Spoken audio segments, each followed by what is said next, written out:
Hey everyone, this is Mrs. Holland, and we're doing lesson 12.9, volume of prisms. And a prism is just going to be a three-dimensional,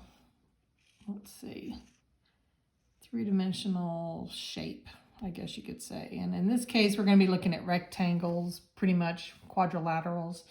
And we know that if we had a rectangle like this, and we knew that this was 5 inches and this was 10 inches, then I could find the area of this shape easily. I could just do length times width, and I would get 5 times 10, and the area would be 50 inches squared.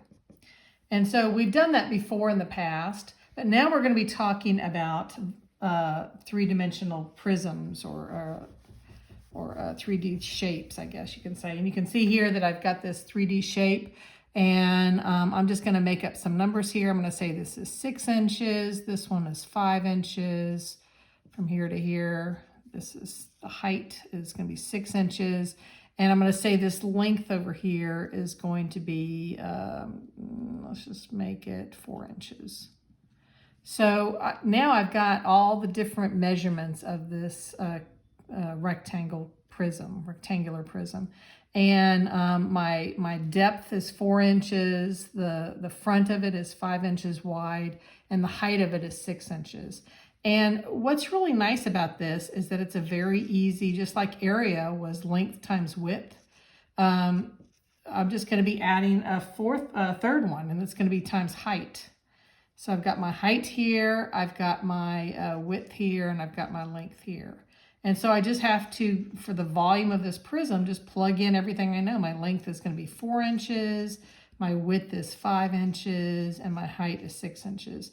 And then I just have to multiply all those together. 4 times 5 is 20.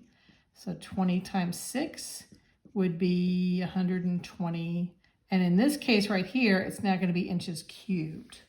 Is what we're going to be looking at here. Or sometimes they use centimeters, it'd be centimeters cubed. And that's just because I'm taking 4 inches times 5 inches times 6 inches. I'm multiplying inches 3 different times. And so that's where I get that inches cubed. Sometimes they will give you information about a prism that looks like this. They'll say, well, I'm not sure what the length and width is, but I do know that this base right here, so let me see if I can make this. So this base, I'm just going to do the bottom right here, this base right here at the very bottom. I do know that the area of that base, the area of the base is equal to, in this case, I won't make up some new numbers. I'll just say it's 10 inches squared. So it's 10 inches squared. And the height here, the height is going to be 8 inches.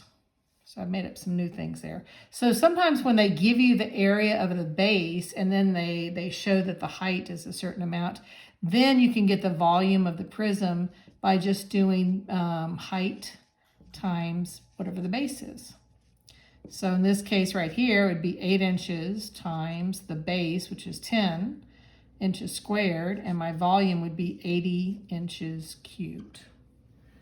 And so depending on what they give you, whether it's going to be the base or the length, because remember area is just length times width. So sometimes they already give it to you already as area. And in that case, then you just plug in what you already know and then just plug it in. So read page 955. They give you a lot more information there, and contact me if you have any problems. Thank you.